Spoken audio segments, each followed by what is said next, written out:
Hi, hello, namaskar and a very good afternoon. हेर्दै हुनुहुन्छ Kantipur television HD को यो प्रत्यक्ष प्रसारण कार्यक्रम डाक्टर कान्तिपुर र म सुदीपाञ्जली तपाईको साथमा प्रत्येक शनिबार आउने गर्दछ यो कार्यक्रम 12:30 बजेदेखि 1:30 बजेसम्म जसमा हामी लाइभ यानी कि प्रत्यक्ष कुराकानी गर्छौं दक्ष अनुभवी चिकित्सकहरुसँग। सो आजको हाम्रो कार्यक्रममा पनि हामी एउटा यस्तै टपिक र यस्तै विषय लिएर आएका छौं जुन विषय सुन्दाखेरि अलिकति नर्मल लाग्न सक्छ तर त्यसको जटिलता धेरै वास्ट हुन सक्छन्। सो आज हामी विशेष गरी कुराकानी गर्दै छौं स्पाइन त्यसैगरी हार्ट जोर्नीको बारेमा। सो आजको हाम्रो डाक्टर कान्तिपुरमा गेस्ट हुनुहुन्छ एकदमै स्पेशल गेस्ट हुनुहुन्छ उहाँ। सो हार्ट जोर्नी नसा हैन र स्पाइन स्पेशली यो सबै चीजहरुलाई इन्क्लुड गर्दाखेरि पनि यसको पनि सर्जरी भनेको पनि एउटा अर्को जटिल विषय रहेको छ। सो हामीसँग हुनुहुन्छ doctor Prashant Adhikari consultant orthopaedic and spine surgeon from HAMS hospital र उहाँसँग कुराकानी गर्नुभन्दा पहिला एकपल्ट let's have a look at his profile video र त्यसपछि हामी उहाँलाई स्टुडियोमा निमन्त्रणा गर्छौं। Let's have a look. Dr. Prashant Adhikari, Consultant Orthopedic and Spine Surgeon. Dr. Prashant Adhikari हाल काठमाडौँको हैम्स हस्पिटलमा कन्सल्टेन्ट ऑर्थोपेडिक सर्जनका रूपमा कार्यरत हुनुहुन्छ। उहाँले MBBS सकाएपछि काठमाडौँ विश्वविद्यालय अन्तर्गत BNB हस्पिटल र HRDC मार्फत ऑर्थोपेडिक सर्जरीमा स्नातकोत्तर गर्नुभयो। त्यसपछि उहाँले ग्रान्डी इन्टरनेशनल हस्पिटलमा रजिस्ट्रारको रूपमा स्पाइन डिपार्टमेन्टमा काम गर्नुभयो। उहाँले टर्कीमा आर्टस स्पाइन सेन्टरमा 1 वर्ष न्यूरो ऑर्थो स्पाइन सर्जरीमा फेलोशिप गर्नुभयो। त्यसपछि जर्मनीमा टेक्निकल युनिभर्सिटी अफ म्युनिकबाट युरोस्पाइन अन्तर्गत फेरि स्पाइन सर्जरीमा फेलोशिप गर्नुभयो। उहाँको 15 भन्दा बढी इन्टरनेशनल जर्नल र केस रिपोर्ट्सहरू प्रकाशन भइसकेका छन्। साथै उहाँको स्पाइनल इन्स्ट्रुमेन्टेसन टेक्निक्स नामको किताब पनि छिट्टै प्रकाशनमा आउँदैछ। उहाँले नामी Nepal applied mathematics and informatics institute for रिसर्चसँग मिलेर आर्टिफिशियल इन्टेलिजेन्सको बारेमा नेपालको हेल्थ सेक्टर स्क्लोरोसिस मेरुदण्ड बाङ्गिने समस्याको बारेमा पनि पहिलो जर्नल प्रकाशित गर्नुभएको थियो जसले चाइनामा पुरस्कार समेत प्राप्त गरेको थियो। उहाँ सन् 2018 देखि 2020 सम्म association of spine surgeon of Nepal ASSN को एक्जिक्युटिभ मेम्बरको रूपमा काम गर्नुभयो र हाल 2020 देखि 2022 सम्मका लागि साइन्टिफिक कमिटीमा पनि आबद्ध हुनुहुन्छ। आजको हाम्रो कार्यक्रम डाक्टर कान्तिपुरका अतिथि हैम्स हस्पिटलका consultant orthopaedic and spine surgeon doctor Prashant Adhikari हुनुहुन्छ। Alright, yes, आजका हाम्रा गेस्ट डाक्टर प्रशान्त अधिकारी हुनुहुन्छ। उहाँलाई हामी स्वागत गर्छौं कार्यक्रम डाक्टर कान्तिपुरमा। डाक्टर साहब नमस्कार and welcome to the show. धन्यवाद दिपञ्जल जी। सो कस्तो हुनुहुन्छ यहाँ? ठीक हुनुहुन्छ? धन्यवाद, थ्यांक यू। सो आज हाम्रो टपिक रहेको छ एकदमै सान्दर्भिक टपिक रहेको छ हार्ट जोर्नी नसासँग सम्बन्धित र स्पेशली स्पाइनको बारेमा हामी कुराकानी गर्छौं। यहाँ सर्जन पनि हुनुहुन्छ हैन?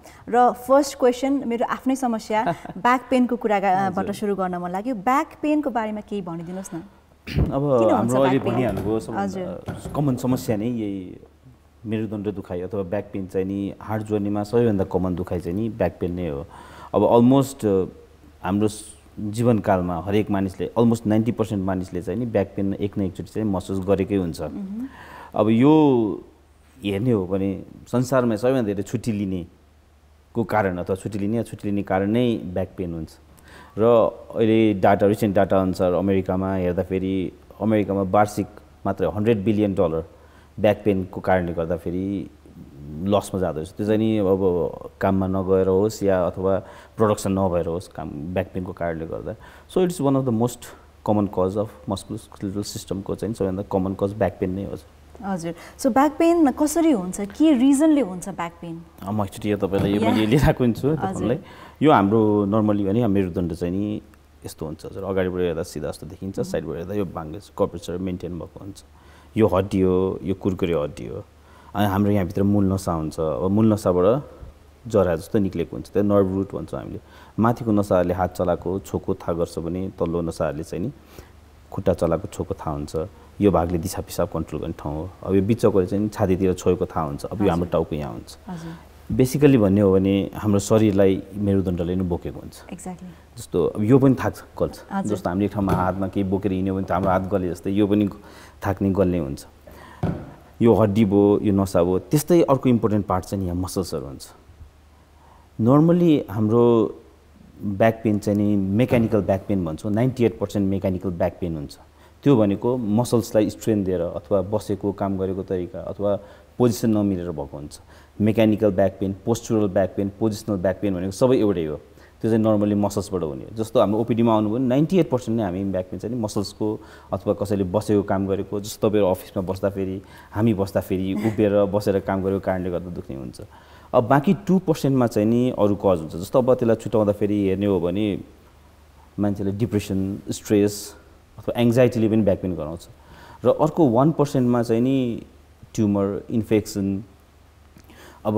पेटको कारणले जस्तो ग्यास्ट्राइटिस गल ब्ल्याडर स्टोन भित्तथैलीमा ढुङ्गा त्यसले पनि ब्याक पेन गराउँछ अब पिसाब पोल्ने समस्या पाठेघरको समस्याले पनि देखाउँछ ब्याक पेन हजुर अब नर्मली हेर्ने हो भने एकदम इन्भेस्टिगेसनमा जाने अथवा जाँच गर्ने अथवा एमआरआई गर्ने कस्ट एकदम कम हुन्छ 98% चाहिँ हामीले फिजियोथेरापी एक्सर्साइज आफ्नो काम गर्ने शैलीहरू पोस्चरहरू मेन्टेन मात्रै गर्यो भने पनि ब्याक पेन निको हुन्छ हजुर सो ब्याक पेन धेरै जस्तो चाहिँ अब भनौँ पोस्चर कन्ट्रोलमा पोजिसनल नै हजुर पोजिसनल कन्ट्रोल नै बसेको काम गरेको तरिका मिल्यो भने अटोमेटिकली त्यो मिलिहाल्छ ओके सो अब जस्तै ब्याक पेनको अघि यहाँ एमआरआईको कुरा गर्नुभयो होइन एमआरआई तथा यो जुन अन्य जाँचहरू हुन्छ नि ब्याक पेनसँग रिलेटेड चाहिँ कुन बेला गरिन्छ कतिखेर गरिन्छ हजुर अब नर्मली अब हाम्रो जाँचहरू मेरुदण्ड गर्दा एक्सरे सिटी स्क्यान एमआरआईहरू गरिन्छ अब एक्सरेले चाहिँ नर्मली देखाउने भने चाहिँ सिटी स्क्यानले हड्डी देखाउँछ अब एमआरआई गर्दाखेरि चाहिँ नि भित्रको मासु कुरकुरे हड्डी अथवा नसाहरू सबै देखाउँछ अब एमआरआई गर्ने पनि हाम्रो एउटा सर्टेन इन्डिकेसन हुन्छ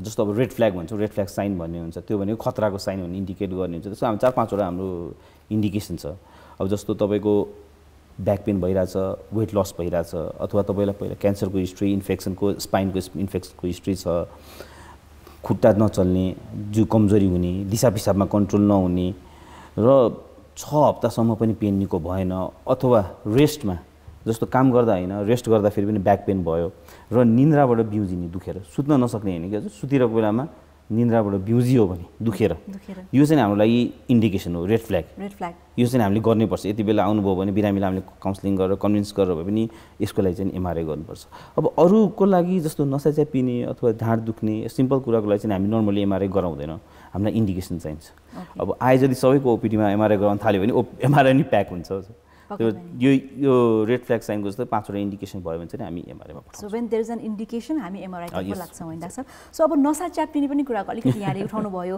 नसा च्यापिने भनेको चाहिँ के हो डाक्टर अब अघि भने जस्तै यो हड्डी भयो यो कुरकुरे हड्डी भयो यो दुईटा हड्डीको बिचमा डिस्क भन्छ इन्टरभर्टिबल डिस्क भन्छौँ हामी त्यसलाई त्यो डिस्क चाहिँ नि एन्युलर लिगामेन्ट भन्ने हुन्छ बाहिर र भित्र न्युक्लियस पल्पसस हुन्छ न्युक्लियस पल्पसस जेल जस्तो हो कपालमा लाउने जेल जस्तै हुन्छ त्यो दबाब पर्दाखेरि त्यो फुटेर निक्ल्यो भने मैले यसरी हेरेर आएको यो फुटेर निक्ल्यो भने यसरी फुटेर निक्लिन्छ त्यो फुटेर निक्ल्यो भने भित्र मूल नसा अथवा यो नसाको स्पाइनल नर्भलाई च्याप्न जान्छ त्यसले च्यापेको कारणले गर्दाखेरि चाहिँ नि दुखाइ हुने हो यसलाई चाहिँ नसा च्यापिने भनिन्छ यो चाहिँ नि साइडमा गयो भने चाहिँ नसामा गयो पछाडितिर आयो भने चाहिँ मूल नसालाई ढाडलाई च्याप्नुपर्छ सो जस्तै अब यो नसा च्यापिने समस्या छ होइन यसको उपचार कसरी गरिन्छ र हरेक नसा च्याप्टेको समस्याको लागि चाहिँ नि अपरेसनै गर्नुपर्छ डाक्टर होइन अब नर्मली नसा च्यापिने कुरा गरिहाल्दाखेरि चाहिँ नि अब रिसेन्ट डाटाहरू अनुसार चाहिँ नि नर्मल 60 वर्षभन्दा माथिको एउटा ग्रुप अफ मान्छेलाई चाहिँ नि लगेर एमआरआई गराइयो जसको ढाड केही पनि दुखेको छैन त्यो एमआरआई गराउँदाखेरि चाहिँ नि 32% को चाहिँ नसा च्यापेको देखियो जसको ढाड दुखेको छैन र 28% को चाहिँ यो क्यानल भन्छौँ भित्र नसा बस्ने त्यो सानो देखियो र 90% को चाहिँ यो स्पाइनको यो डिस्क बल्ज भनेको उठेको देखियो भनेको मतलब उहाँहरूलाई दुखेको थिएन छैन तर नसा च्यापेको 60 वर्षभन्दा माथिको मान्छेको अब हरेक नसा च्यापेको लागि चाहिँ अपरेसन गर्नु पर्दैन हाम्रोमा नसा च्यापेको 90 जना अथवा 95 जना 95% मान्छेकै फिजियोथेरापी एक्सर्साइजबाटै नर्मली निको हुन्छ हामीले बेसिकली फिजियोथेरापीमा गराउने यो च्यापेको नसालाई ठाउँ खुकुलो बनाइदिने हजुर जुन हामी उहाँलाई एक्सर्साइजहरू सिकाउँछौँ पोजिसन मेन्टेन गर्न सिकाउँछौँ पोस्चर मेन्टेन गर्न सिकाउँछौँ एर्गोनोमिक्स भन्ने हुन्छ जस्तो कम्प्युटरमा कसरी बस्ने काम कसरी गर्ने त्यो सिकाएपछि नसालाई ठाउँमा ल्याएपछि नसा च्यापेकोले ठाउँ छोड्न साथ दुखाइ अटोमेटिकली कम हुन गइहाल्छ अब त्यसले पनि भएन भने औषधि दिने, हाम्रो औषधि हुन्छ, इन्जेक्सन दिने अथवा ढाडमा सुई लाउने हुन्छ। अब यति सबैले गर्दाखेरि पनि अब तपाईँको 6 हप्ता 3 महिनासम्म पनि दुखाइ कमजोर भएन, काममा जान सक्नु भएन, लामो समयसम्म घरमै बसिरहनु भएको छ भने चाहिँ नि बल्ल हामी अपरेसनमा जान सल्लाह दिन्छौँ। अब 1-2टा कन्डिसन छ नसा च्यापिँदाखेरि पनि, अब जस्तो कौडा इक्वेना सिन्ड्रोम भन्ने छ एउटा, अर्को चाहिँ नि नर्भको बिस्तारै नर्भ पावर लस हुँदै जाने हुन्छ, त्यस्तोमा चाहिँ नि हामीले इमर्जेन्सी सर्जरी गर्छौँ। त्यो चाहिँ नि रेयर केसहरू हुन्छ, एकदम रेयर केस हुन्छ, त्यस्तोमा चाहिँ सर्जरी इमर्जेन्सी सर्जरी। जस्तै अब कौडा इक्वेना सिन्ड्रोम भनेको चाहिँ कस्तो के हो? अब यो हाम्रो ढाड भयो, मेरुदण्ड भयो भने जस्तै यो कुरकुरे हड्डी भयो। अब यो तल्लो भागमा यहाँ मूल नसाहरू हुन्छ, त्यो मूल नसालाई यसले च्याप्यो भने सडनली अकस्मात हुन जान्छ। यो चाहिँ जल्ला पनि भइरहेको मान्छेलाई पनि उभिएको बेलामा हुन जान सक्छ। त्यसले गर्दा नसाहरूलाई च्याप्यो भने चाहिँ नि खुट्टाको पावर नचल्ने, दिशा पिसाब कन्ट्रोल नहुने र त्यो एरियामा पेरिनियल एरिया भन्छौँ, त्यो एरियामा छोको थाहा नहुने, सेन्सन कम हुने हुन जान्छ। त्यो चाहिँ नि इमर्जेन्सी सर्जरी गरेन भने त्यो चाहिँ त मिस हुने पनि हो, अब रेयर केस पनि हो, अकस्मात हुने कुरा।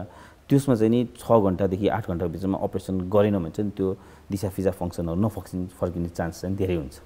यो कौडा इक्वेना सिन्ड्रोम भन्छ यसलाई चाहिँ। ओके, सो जस्तै कौडा इक्वेना सिन्ड्रोमको चाहिँ अब कतिवटा केसेसहरू, अब अलिकति रेयर भन्नुभयो नि होइन, कतिवटा केसेसहरू यहाँले ट्रिट गर्नु भएको छ? अब मैले मेरो आफ्नो टोटल क्यारियरमै अब धेरै त देखेको छैन, मैले 4वटा केस देखेको छु। 4वटा केसमा 2जना चाहिँ नि ढिलो आउनु भएको थियो, उहाँहरूको लगभग 1-2 हप्तापछि नै आइसक्नु भएको थियो। त्यही भएर उहाँहरूको हामीले सर्जरी त गऱ्यौँ, एउटा आमाको हुनुहुन्छ 84 इयर्सको उहाँको गऱ्यौँ, त्यही पनि उहाँको चाहिँ फर्किएन। एकजना चाहिँ इम्पेन्डिङ कौडा इक्वेना सिन्ड्रोम भनेको उहाँलाई भइरहेको थियो, त्यो अन्त उहाँको चाहिँ नि अरू सर्जरी गऱ्यौँ, उहाँको रिकभर भएर जानुभयो। र एकजना लेडी चाहिँ नि 8-9 घन्टा भएको थियो उहाँले पिसाब रोकियो भनेर आउनु भएको थियो। भरे हाम्रो डक्टर युरोलोजिस्ट डक्टर साहबले यो पिसाबको कारणले होइन मेरुदण्डको कारणले हो भनेर थाहा पाएर हामीले इमर्जेन्सी अपरेसन गर्दाखेरि पनि उहाँको लगभग 3-4 महिनापछि मात्रै फङ्सन फर्केको थियो। त्यो दिशा पिसाबको उहाँ चाहिँ पिसाबको पाइप राखेर हिँड्नु भएको थियो। पछि जस फिजियोथेरापी यता रिकभर गर्दै गएपछि उहाँ चाहिँ 3-4 महिनापछि उहाँको फर्क्यो भनेर उहाँ। सो जस्तै अब मेरुदण्डको समस्याले गर्दाखेरि पनि यस्तो केसेसहरू रेयर केसेसहरू पनि हुने रहेछ भन्ने थाहा पाइरहेको छ होइन। अब मलाई सोध्न मन लागेको चाहिँ कहिलेकाहीँ यहाँले भन्नुभएको जस्तो पेन भइरहेको हुँदैन तर नसा च्याप्ट्या हुँदो रहेछ भनेपछि हाम्रो बडीले कस्तो हिन्ट र कस्तो सिम्पटम्सहरू देखाइरहेको अब अघि भने पेन त हुँदैन, पेन हुँदैन। अघि भने नि मैले 60जना असिम्टोमेटिक भनेको 60 वर्षभन्दा माथिको 100जना जसको ब्याक पेन नै भएको छैन ल्याउँदाखेरि बडीले त्यसरी नै मेन्टेन गरिरहेको हुन्छ पोजिसन। जस्तो नसाले पनि आफ्नो ठाउँ खोजिरहेको हुन्छ, बनाइरहेको हुन्छ। च्याप्यो भने कहिलेकाहीँ सानो नसाले पनि एकदम नसा च्याप्पेकोले पनि यो डिस्क च्याप्पेकोले पनि दुःख दिन्छ, कहिलेकाहीँ ठुलो दुष्टकोले पनि मान्छेलाई थाहा नै हुँदैन, दुखिरहेको हुँदैन। अब यो बडीले कसरी लिन्छ भन्ने कुरा मात्रै हो। कसैको पेन टलरेन्समा पनि डिपेन्डेन्ट हुन्छ, कसैले सानो पेनलाई पनि सुई लाउन सक्दैन, कसैले अपरेसन ठुलो अपरेसन गर्दा पनि खास दुखाइ हुँदैन भन्ने। सो अब जस्तै यहाँले अब धेरै किसिमको सर्जरीजहरू पनि गर्नुभएको छ स्पाइन रिलेटेड, र स्पाइन भनेपछि it's the most important part of our entire body, जसले होल बडीलाई कन्ट्रोल गरेको हुन्छ होइन। सो स्पाइनल कर्डको जुन अब हामीले बस्ने पोस्चरहरू हुन्छ नि त्यसमा हामीले चाहिँ मेन कस्तो कुरामा फोकस गर्नुपर्छ? अब अहिले नर्मल डेजमा नर्मल केसमा चाहिँ इभन सानो बच्चाहरूले पनि ढाड दुख्यो होइन, यो अब टाउको उयो पछाडि अब गेम्सहरू भिडियो गेम्सहरूले पनि यो पछाडिको पार्ट दुख्यो ढाड दुख्यो भनिरहेको हुन्छन् भने अब हामी रेगुलर अफिस जानुपर्ने मान्छे या ड्राइभ गर्दा या मोटरसाइकल चलाउँदाखेरि पनि एकदमै धेरै मात्रामा चाहिँ ढाड दुखेको समस्याहरू छ। अब अघि भने जस्तै जस्तो हामीले एउटा कुनै सामानलाई हातमा बोकेर हिँड्यो भने गल्छ हजुर, यता सार्छौँ, ब्याक पनि त्यही त होइन, शरीरलाई बोकेको छ यसले होइन, यो पनि हिँड्दाखेरि गल्छ नि त। अब हाम्रो 60-70 किलोग्रामको वेट यसले बोकिरहेको हुन्छ, यो पनि गल्छ, यसलाई पनि रेस्ट त दिनु पऱ्यो। जस्तो बच्चाहरू खेलेको हुन्छ उनीहरूको नसा सम्बन्धी होइन, हड्डी सम्बन्धी होइन, मसल्सको पेन हो त्यो। अझै बच्चाहरूको ग्रोइङ पेन पनि हुन्छ, बच्चाले दुख्यो भन्छ सुत्ने बेलामा भन्छ त्यो ग्रोइङ पेन हुन्छ, बढ्ने बेलाको पेन पनि हुन्छ एउटा। र अर्को हामीले जस्तो आफ्नो बसेको काम गर्ने शैलीहरू मात्रै मेन्टेन गऱ्यौँ भने पनि दुखाइ त्यतिकै जान्छ। जस्तो अब हामीले गुगल गऱ्यौँ भने एर्गोनोमिक्स भनेर गुगलमा हेऱ्यौँ भने हामीले कम्प्युटर कुन ठाउँमा, किनभने बेसिकली सबैजना कम्प्युटरबाटै काम गर्छौँ, त्यो कम्प्युटरलाई कुन ठाउँमा राख्ने, जस्तो मोबाइल चलाउँदा हामी कसरी चलाउने भन्ने कुरा सबै त्यो एर्गोनोमिक्सले फलो गराइदिन्छ। जस्तै अब बस्दाखेरि पनि आधा घन्टा बसेपछि 5 मिनट उभिने अथवा 10 मिनट उभिने, आधा घन्टा उभियो भने 5 मिनट बस्ने गरेर यसलाई पनि रेस्ट दिइराख्यो भने यसले हामीले यसलाई माया गऱ्यो, यसले पनि हामीलाई माया गर्छ। So that's how the body mechanism works भन्दा पनि फरक नपर्ला। सो अब अर्को चाहिँ जस्तै मलाई यहाँसँग सोध्न मन लागेको, हामीले यहाँको चाहिँ धेरै रिसर्चहरू पनि रहेको छ। अघि हामीले यहाँको प्रोफाइलमा पनि हामीले कुरा गरेका थियौँ होइन, चाहिँ नामीसँग कोल्याबोरेट गरेर यहाँले चाहिँ कब एङ्गलसँग को बारेमा पनि यहाँले चाहिँ रिसर्च पेपर्सहरू बनाउनु भएको थियो, यसको बारेमा के भनिदिनुहोस् न। नामी भनेको चाहिँ नि Nepal applied mathematics and informatics institute भनेर रिसर्च इन्स्टिट्युट छ। Actually that is working with artificial intelligent भनेको आर्टिफिसियल इन्टेलिजेन्ट भनेको हामी कम्प्युटरलाई पढाउँछौँ, कम्प्युटरले डाटा दिन्छौँ हामीले, त्यो कम्प्युटरले त्यो डाटा लिइसकेपछि उसले त्यसरी कम्प्युटरले हामीलाई त्यसको मेसेज दिन्छ, वर्क दिन्छ। अनि हामीले चाहिँ नि नेपालमा यो नामीसँग मिलेर फर्स्ट मेडिकल सम्बन्धीको आर्टिफिसियल इन्टेलिजेन्स पब्लिस गरेका थियौँ। त्यो पेपर चाहिँ नि चाइनामा त्यो रिसर्चको लागि जाँदाखेरि 8औं पोजिसनमा परेको थियो। अब रिसेन्टली पेरुमा थियो, तर यो कोरोनाले गर्दा चाहिँ बन्द भयो। अब यो कब एङ्गल भनेको नर्मली हाम्रो एक किसिमको मेरुदण्डको समस्या हुन्छ, जस्तो स्कोलोसिस भन्छौँ अथवा एडल्ट स्पाइनल डिफर्मिटी भन्छौँ। त्यसमा ढाड मेरुदण्ड बाङ्गिएको हुन्छ स्कोलोसिसमा। यसरी बाङ्गिएको यो ढाड ढाड त यो भयो नि त होइन हजुर हेर्दाखेरि, तर यसलाई बाङ्गिँदाखेरि यसरी घुमेर बाङ्गिएको हुन्छ। त्यो नाप्ने प्रक्रिया चाहिँ नि कब त्यो एङ्गल चाहिँ कब एङ्गल हो। त्यो नाप्ने प्रक्रिया चाहिँ नि हामीले कम्प्युटरलाई सिकाएर हामीले आफैले नाप्नु नपरोस्, कम्प्युटरमा एप्स एउटा डेभलप गरेर त्यसलाई खिच्न साथ त्यसले नापिदिन्छ भन्ने कुरा हामीले निकालेको हुन्छ। त्यो चाहिँ निकालेको हामीले।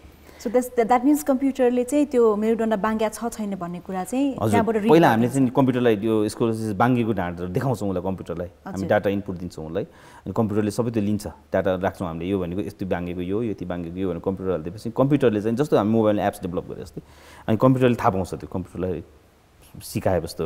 अनि कम्प्युटरले त्यसपछि नि एङ्गल नाप्छ। जस्तो अहिले चाहिँ हामीले नर्मली निकाल्दा एक्सलाई निकालेर नापेर गर्नुपर्छ, त्यो डेभलप भइसकेपछि चाहिँ नि हामीले नाप्नु पर्दैन, त्यसरी खिच्यो एप्समा अनि त्यही आउँछ एङ्गल चाहिँ कति छ भन्ने कुरा, कति छ भन्ने कुरा हुन्छ र त्यो कतिको जटिल छ भन्ने कुरा पनि सबै थाहा हुन्छ होइन। So that's how technology and science works भन्दाखेरि पनि फरक नपर्ला। So here will be taking a break होइन एकैछिनको लागि। सो यस हेर्दै हुनुहुन्छ कार्यक्रम डाक्टर कान्तिपुर। हामी छौँ in conversation with consultant orthopaedic and spine surgeon from HAMS hospital doctor Prashant Adhikari, र उहाँसँग तपाईँ पनि हाड जोड्ने नसा अथवा भनौँ स्पाइनसँग रिलेटेड केही पनि प्रश्नहरू राख्न चाहनुहुन्छ भने तपाईँ अहिले हामीलाई कल गर्न सक्नुहुन्छ लाइभ। हाम्रो फोन नम्बर रहेको छ 519202 र 519203। सो हामीलाई कल गर्दै गर्नुहोला। अहिलेको लागि हामी लिन्छौँ एउटा छोटो व्यापारिक विश्राम।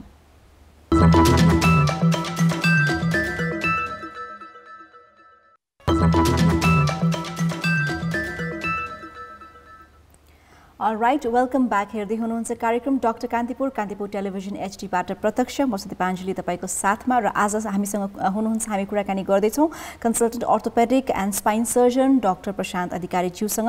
सो डाक्टर साहब, अघि हामीले कुराकानी गऱ्यौँ मेरुदण्ड बाङ्गिने समस्या पनि भन्यौँ हामीले, र स्क्लोलोसिस होइन, यो चाहिँ एउटा एकदमै कमन पनि रहेको छ मेरुदण्ड बाङ्गिने। यसको बारेमा केही भनिदिनुहोस्, यो कसरी हुन्छ, हाउ डज इट ह्यापन? अब स्क्लोसिस भनेको ढाड बाङ्गिनुलाई स्क्लोसिस भनिन्छ। जस्तो अब यो मेरुदण्ड यही भयो, अघि भने जस्तै मेरुदण्ड यही भयो।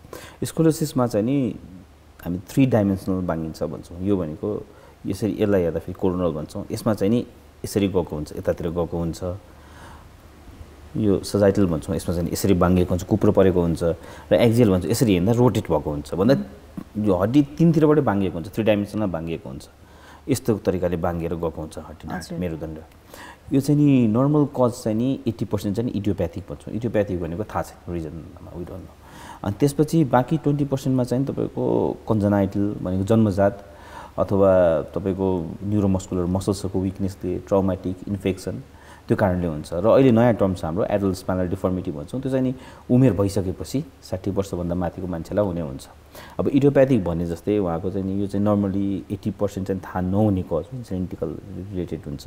यो चाहिँ एडोल्सेन्टमा नर्मली देखिन्छ भन्दाखेरि 90% त्यो पनि 10 वर्षभन्दा माथिको मान्छेहरू मतलब एडोल्सेन्टहरूलाई देखिन्छ। त्यसमा पनि फिमेल मोर प्रिभलेन्स छ, 3:1 रेसियो छ, 3 जना फिमेल भयो भने 1 जना मेललाई हुन्छ। र यो चाहिँ नि 0.47 to 3% अफ द पपुलेसनमा देखिन्छ। यो नर्मली देखिँदाखेरि चाहिँ आमाले चाहिँ नर्मली देख्छ क्या, त्यो ढाड भाङ्गिरहेछ उठिरहेछ भनेर आमाले भन्छ छोरीलाई अथवा छोरालाई त्यो के भयो एक्चुअली चेक गर भनेर भनिदिन्छ एडोल्सेन्टमा चाहिँ नि। अनि कन्जनाइटल भनेको चाहिँ जन्मजात हड्डी चाहिँ नि फेलियर अफ सेगमेन्टेसन र फेलियर अफ फर्मेसन भन्छौँ हामी। बनेन हड्डी आधी मात्र बन्यो भने पनि त ढाड बाङ्गिदिएको हो नि त, यसमाथि बस्दाखेरि बाङ्गिँदै जान्छ। फेलियर अफ सेपरेसन सेगमेन्टेसन भनेको छुट्टिएन भने पनि बाङ्गिँदै जान्छ। यो चाहिँ जन्मजात भयो कन्जनाइटल। र अर्को हुन्छ एडल्ट स्पाइनल भन्छ, त्यो चाहिँ नि तपाईँको 60 वर्षपछि सिमेट्रिकली भने बराबर तरिकाले खिँदै गएन, अब यता एउटा हड्डी खियो, यता एउटा खियो, यता एउटा खिँदै गयो भने पनि त्यो ढाड भाँगिँदै जान्छ।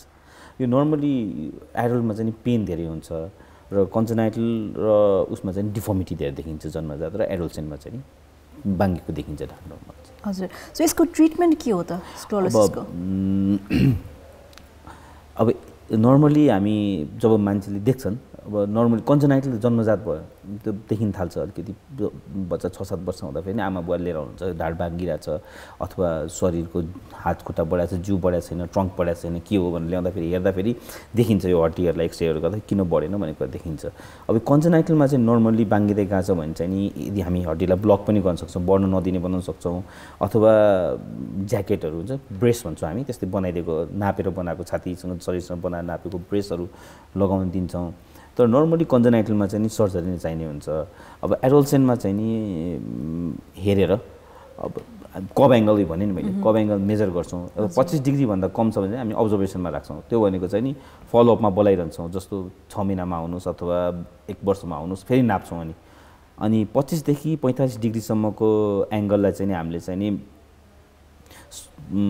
ब्रेस बनाइदिन्छौँ। त्यो ब्रेस चाहिँ लगभग 23 घन्टा लगाउनु पर्ने ब्रेस पनि हुन्छ, अलिक अप्ठ्यारो ज्याकेट जस्तो हुन्छ, त्यो लगाउन दिन्छौँ। त्यो अब 45 डिग्रीभन्दा माथि छ भने चाहिँ नि हामी सर्जरीमै जान्छौँ। फ्युजन सर्जरी भनेको स्क्रुहरू हालेर त्यसलाई जमाइदिन्छौँ र स्ट्रेट बनाउँछौँ। सो जुन किसिमको अब स्क्लेरोसिसमा हामीलाई ट्रिटमेन्टको आवश्यकता पर्छ नि हेर्दा छ, कस्तो किसिमको ट्रिटमेन्टको आवश्यकता पर्छ र किन कसरी गरिन्छ यो चाहिँ? अब नर्मली जस्तो छाती यो हड्डी भयो, यो भाँगिँदै गएपछि यसले नर्मली लङ्सलाई ठाउँ दिँदैन। हजुर, हामी थोरासिक इन्सफिसियन्सी भन्छौँ त्यसलाई। त्यो भनेको जुन तरिकाले लङ्स ग्रो हुनुपर्ने ग्रो हुन पाउँदैन। नर्मल हाम्रो एल्भोलाई भन्ने हुन्छ लङ्सभित्र, त्यो चाहिँ 8 वर्षको उमेरमा म्याच्योर भइसकेको हुन्छ। तर 8 वर्षभन्दा अगाडि चाहिँ ढाडले ठाउँ पाएन भने त्यो चाहिँ नि बढ्न पाएन, सास फेर्ने समस्या हो। यस्तै सानो बच्चाहरूमा त्यसमा जीवनको खतरा पनि हुने हुन्छ। त्यस्तो भयो भने चाहिँ नि सर्जरी गर्नु पर्यो एउटा। अब अर्को चाहिँ नि सेल्फ एपियरेन्स पनि भयो। अब सबैको शरीर चाहिँ टाउको यतातिर, ढाड यतातिर बाङ्गो, कम्मर बाङ्गो भयो भने त्यो पनि एउटा हेर्दाखेरि देखिँदैन राम्रो भनेर पनि एउटा त्यो कज पनि हुन्छ। अर्को चाहिँ नि हड्डी चाँडै खिने हुन्छ, किनभने जिउ बाङ्गो हुन्छ, हिँड्दाखेरि अप्ठ्यारो हुने हुन्छ। र रिसेन्ट डाटा अनुसार 40 वर्षको डाटा अनुसार स्टडी गरेको अनुसार चाहिँ नि अलिकति मात्र भयो भने 10 डिग्रीभन्दा बेसी बाङ्गेको मान्छेहरूको पनि 28% चाहिँ पछाडि एउटा जीवनकालमा गएर सर्जरी गर्नु परेको थियो। 100 जनामा 28 जनाको चाहिँ नि सर्जरी गर्नुपर्ने अवस्था आएको थियो। अब यो 4वटा कारणले गर्दाखेरि चाहिँ चाँडै नै सर्जरी गरेर अथवा चाँडै नै पोजिसनमा ल्यायो भने चाहिँ सजिलो हुन्छ। हजुर, सो यो स्क्लेरोसिसको जुन सर्जरी छ यो चाहिँ कतिको जटिल छ र अब जस्तै पेसेन्टहरूलाई या अब स्क्लेरोसिस लिएर आउनु भएको छ भने कोही पेसेन्टहरूलाई चाहिँ काउन्सिलिङ कसरी गर्नुहुन्छ? किनभने हाम्रो समाजमा कस्तो छ भन्दाखेरि स्पाइनको सर्जरी हतपत हुन्छ नि, डक्टरले गर्नु भन्नुभएको छ भने पनि गर्नुपर्छ है, तपाईँको आवश्यकता छ होइन, मेरुदण्डको चाहिँ अपरेसन गर्नुपर्छ भन्ने डक्टरले भनिसक्नु भएको हुन्छ, बट स्टिल सेकेन्ड थट टोल छिमेकी रिलेटिभ्सहरूको लिँदाखेरि त्यो चाहिँ नगर्नु भनेर भन्छ नि त। अब ढाडको दुखाइ चाहिँ नि अब नर्मल स्क्लेरोसिसको पनि ढाड बाङ्गो भए पनि लुकाएर राख्ने चलन चाहिँ छ हाम्रो समाजमा। जस्तो अब अमेरिकाहरूतिर, युरोपहरूतिर वेस्ट पार्टमा हेर्ने हो भने चाहिँ यो स्क्लेरोसिसको एकदम धेरै नै सर्जरी हुन्छ उहाँहरूको। अब कन्जेनाइटलको चाहिँ विन्टरमा गर्ने अनि एडोल्सेन्टको चाहिँ समरमा गर्ने, छुट्टी पाइन्छ, छुट्टी मिलाउन सकिन्छ भन्ने तरिकाले त्यसरी गर्ने भनेर हुन्छ। अब हाम्रो चाहिँ यो स्क्लेरोसिसको बारेमा त्यति मान्छेहरूलाई अवेरनेस पनि छैन र त्यति जचाउन पनि आउनुहुन्न। अब अलिकति बाङ्गिएको त हो नि, यसले के नै गर्छ र भन्ने तरिकाको हुन्छ। तर त्यो जो जसलाई स्क्लेरोसिस उसले भोगिरहेको हुन्छ नि त, उसलाई बाङ्गेर हिँड्नु परिरहेछ, जिउ दुखिरहेछ, जिउ खिँदै गएको छ, परिवर्तन भएको छ हुन्छ। अब यो किसिमको एकदम साह्रै नै जटिल सर्जरी मध्ये नै पर्छ। अब बाङ्गेको ढाडलाई सिधा गरेर हामीले रोटेसन गरेर सबै मिलाएर लिएर आउनु पर्ने हुन्छ। अब त्यो गर्दा नसा च्यापिने रिस्क, नसालाई असर पर्ने रिस्क चाहिँ धेरै नै हुन्छ, अगाडिको नसालाई पनि पर्ने रिस्क धेरै नै हुन्छ।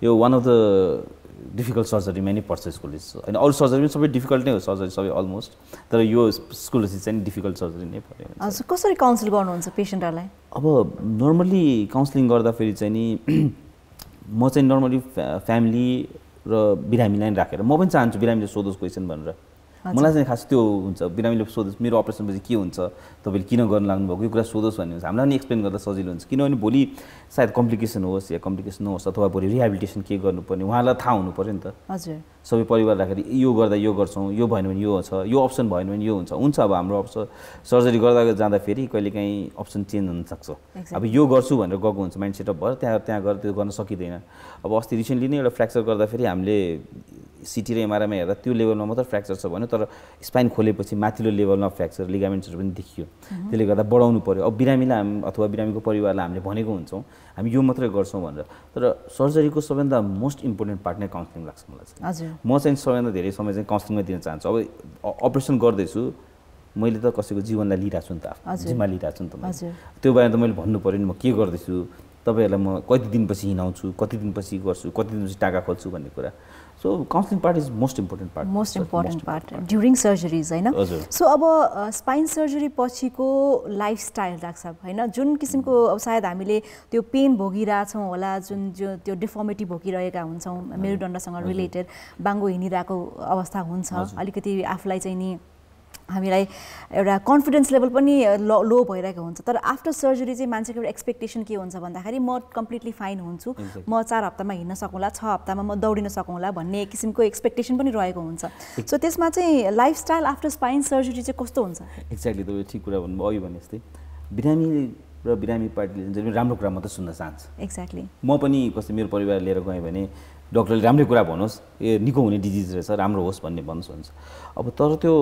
हामीले चाहने पनि त्यही त हो नि त मैले पनि as a surgeons I don't like complications मा कम्प्लिकेसन मन पर्दैन तर कति कम्प्लिकेसन कति कुराहरू हाम्रो हातमा पनि हुँदैन चाहेर पनि रोक्न सकिँदैन अब जस्तो स्पाइन सर्जरीहरू गर्दाखेरि हामी धेरै कम्प्लिकेसन हामीले भोगेको पनि छौँ देखेको पनि छौँ अब अपरेसन गरेपछि आँखा नदेख्ने घाउ पाक्ने मूल नसा च्यात्तिने खुट्टाहरू नचल्ने यो अब कम्प्लिकेसन्सहरू यहाँ मात्रै हुने होइन सबै ठाउँमा हुन्छ किताबमा लेखेकै हुन्छ डाटा नै हुन्छ 100 जना गऱ्यो भने एकजनाको घाउ पाक्छ भने हुन्छ पाक्छ पनि अब 1000 जनामा एकजनाको नसा च्यातिन्छ भने चाहिँ हुन्छ पनि हजुर 1 लाख जनामा एकजनाको आँखा नदेख्ने हुन्छ भन्छ अब त्यो को पर्छ भने थाहा हुँदैन तर हुन चाहिँ भइरहेको हुन्छ कम्प्लिकेसन्स अब त्यो हाम्रो हातमा पनि हुँदैन अब चाहेर पनि गर्न सकिँदैन अब कतिवटा कम्प्लिकेसन करोडमा हुने कम्प्लिकेसन पनि छ हजुर अब त्यो मान्छे पऱ्यो ऊ अनलकी भयो भन्नु पऱ्यो होइन अब सर्जन पनि अनलकी नै भयो त्यो गर्दाखेरि अब यो कम्प्लिकेसन्सहरू योहरू हाम्रो हातमा हुँदैन हामीले चाहेर पनि गर्न म त चाहन्छु नि मेरो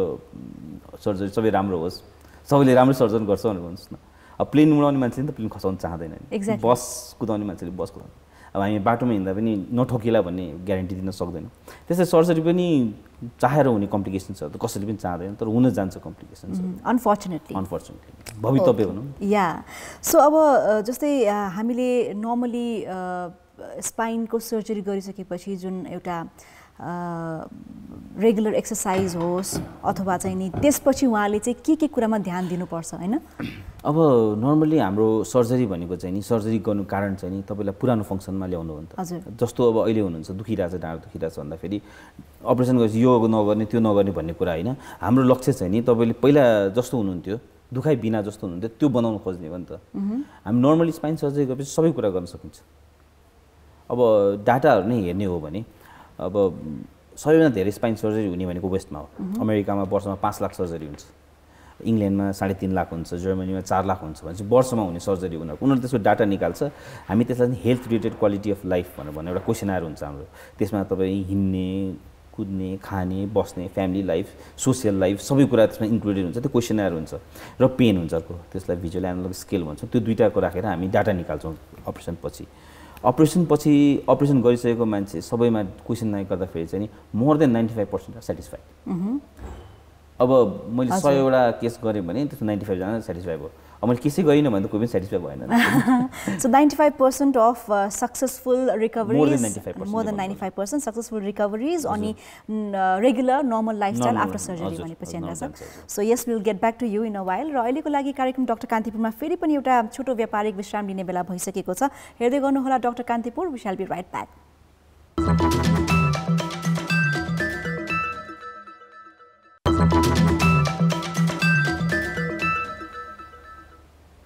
अलराइट, वेलकम ब्याक। हेर्दै हुनुहुन्छ कार्यक्रम डाक्टर कान्तिपुर टेलिभिजन एचडीबाट लाइभ र हामी आज कुराकानी गर्दैछौँ consultant orthopaedic and spine surgeon from HAMS hospital doctor Prashant अधिकारीज्यूसँग। सो डाक्टर साहब, हामी कुराकानी गर्दैछौँ रिलेटेड टु स्क्लोरोसिस अनि ढाड दुख्ने समस्याहरू, विभिन्न टपिकमा हामीले कुराकानी गरिसकेका छौँ। तर यहाँको एकदमै इम्पोर्टेन्ट र यस्ता जटिल केसेसहरूलाई पनि यहाँले चाहिँ ह्यान्डल गर्नुभएको हामीले एउटा भिडियो बनाएका छौँ होइन, प्रोफाइल भिडियो जस्तै हो, र जसमा चाहिँ तपाईँको केही केसेसहरू छन्, जटिल केसेसहरू छन्। सो त्योपल्ट हेरौँ र यसपछि यो केसहरूको बारेमा पनि कुराकानी गरौँला है त। सो यस अहिलेको लागि let's have a look at doctor Prashant एकदमै जटिलको केसहरू जुन उहाँले गर्नुभएको छ, अपरेसन गर्नुभएको छ यो स्पाइनलसँग related. Let's have a look at that and we will talk about it.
So yes doctor Prashant लगायत उहाँका टिमले गर्नुभएको यो जटिल सर्जरीजहरू रहेको छ जुन चाहिँ नि स्पाइनलसँग रिलेटेड छ। डाक्टर साहब 5 केसेसहरू रहेका थिए होइन, त्यसमा चाहिँ एउटा मैले देखेको चाहिँ ट्युबरक्लोसिस अफ स्पाइन भनेर थियो। दुईटा थियो ट्युबरक्लोसिस अफ स्पाइन। एउटा फर्स्ट एउटा घाँटीको स्पाइन, उहाँ लेडी चाहिँ नि हात खुट्टा नचल्ने भएर आउनुभएको थियो।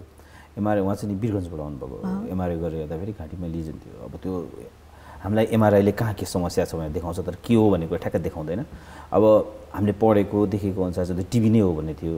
त्यही पनि हामी प्रिपेयर गर्दैछौँ, कहिले काहीँ ट्युमर पनि हुनसक्छ, अरू इन्फेक्सन पनि हुनसक्छ भनेर गएर खोलेर हेर्दा त्यो टिबीको पिपले च्यापेर त्यो उहाँको नसा, माथिको मूल नसा च्यापेको कारणले गर्दा, यो भागको नसा च्यापेको कारणले गर्दा उहाँको हात खुट्टा नचल्ने भएको थियो। हामी त्यो निकालेर घाँटीको कारणले, घाँटीमा यहाँ यो हड्डीको टिबी, यहाँको टिबी ट्युबरक्लोसिस त्यो निकालेर अनि हामीले चाहिँ नि रिप्लेस गराएको थियौँ। त्यहाँ पट त्यो मेटलको राखेको, टाइटेनियम हो त्यो खासै।